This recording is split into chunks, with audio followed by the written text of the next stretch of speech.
How do you talk about a problem in our society when the mere mention of it causes debate over the term used to describe it? Should we care that homophobia, transphobia, aphobia, and the like don't refer to literal fear of not heterosexualities? I've noticed an increasingly disturbing number of people not only arguing that we should, but because, as they say, no one is afraid of the gays, so homophobia doesn't exist. Swap out gays for trans people and homophobia for transphobia, or asexuals and aphobia, basically any abnormal sexuality and the common term for prejudice against it, and you start to see how this isn't just a problem with the word homophobia alone. I've seen this argument that no one is literally afraid of any LGBT plus identity whenever bigotry based on sexuality is brought up. Notably, it comes up on the app Whisper whenever someone posts about transphobia or homophobia, and on Tumblr in regards to aphobia against aromantics and asexuals. I'm certain it happens to other sexual and gender identities as well, as it's too prevalent not to. Actually, it's rather disturbing how often I see discussions of real prejudice be derailed by someone stating that it can't exist because, again, no one is afraid of these identities. Before we go into the real problem with this notion, let's acknowledge one thing. From a linguistics perspective, the suffix phobia is not fitting. While some cases of sexuality-based prejudice occur due to irrational fears of the other, it's inaccurate to say that it encompasses all of them. Oftentimes it's just pure hate or refusal to understand something you don't personally experience, or disregard for anyone not in your in-group. There have been alternatives suggested to replace homophobia, but clearly they've not been widely adopted given that we still use the inaccurate word today.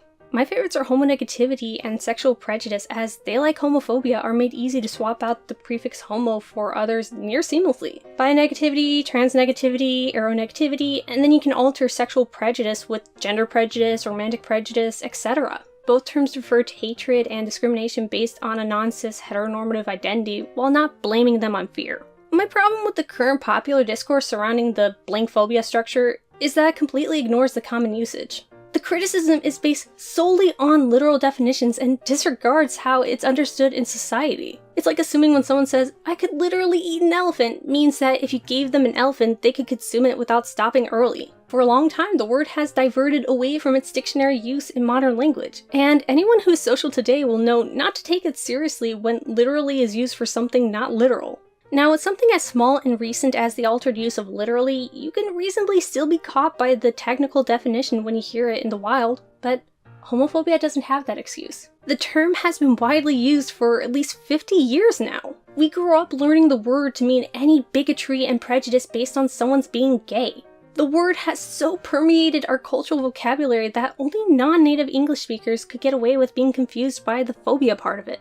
So why do people who grew up knowing what is meant by homophobia and other words of its kind still bring up the literal definition when they're used? I think it's a derailment tactic. They know and we know that no one means that someone is actually afraid of marginalized sexualities and gender identities, but that's besides the point. If we start talking about why homophobia is a good or bad way to describe sexual prejudice, then we stop discussing the act in question. If someone responds with, "This can't be transphobic because I'm not afraid of transgenders," then the conversation turns into a pedantic debate over language that inevitably ends with one or both parties too frustrated to return to the initial topic. It's like when you say that your friend is gay and another person responds with, "So they're happy?"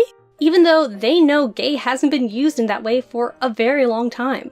It's not a move out of genuine desire to clarify vocabulary in a discussion. It's a way to silence and discourage those who will speak out against such bigotry. I wouldn't say everyone who points out the problem with blank phobia is doing it to be harmful. There's a world of interesting academic debate on this family of words that has spawned some of the alternatives I've mentioned. But when you see this on posts or conversations openly about sexual, gender, or romantic prejudice, it's very likely there to distract and enrage rather than genuinely discuss.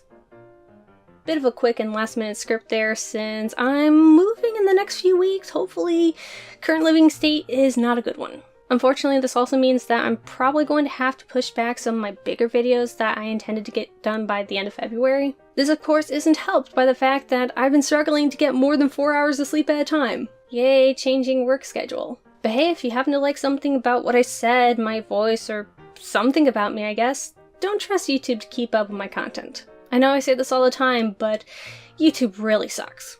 Instead, check out this Discord invite link where you'll have access to my content stream of things that I and my friends are involved with. You'll also be able to talk to me in my NotAVampyre crypt when I'm awake, online, and have internet. Another reason to move.